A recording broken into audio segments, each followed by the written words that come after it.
1.10. Fatos began to look very carefully at the coffee grounds in Chris's cup and to tell him what she could see.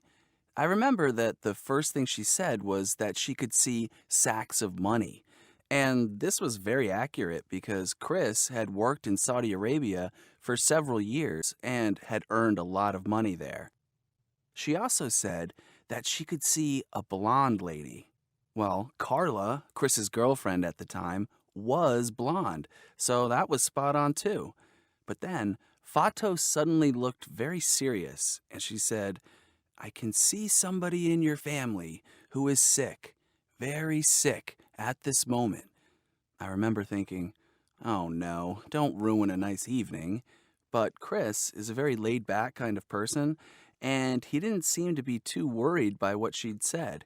He just said, well, as far as I know, the people in my family are okay.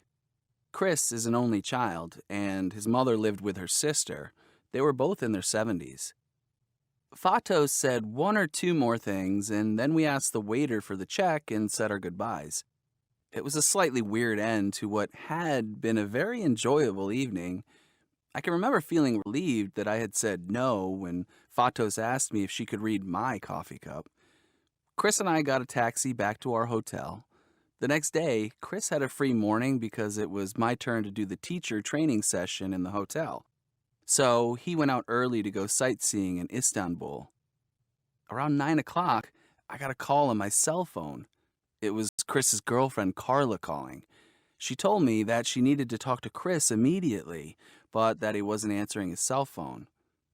I could tell by her voice that she had some very bad news for him, and I immediately thought of what Fatos had said the night before, and I felt a shiver run down my spine. I asked Carla what had happened, and she told me that Chris's aunt had died suddenly in the night.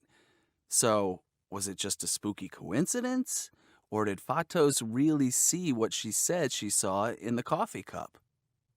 I spoke to her before I left Istanbul, and I told her that Chris's aunt had died the night we had dinner. She wasn't at all surprised, and she just said, yes, I saw in the cup that someone in his family was near death, but I didn't want to frighten him, so I just said that the person was very sick.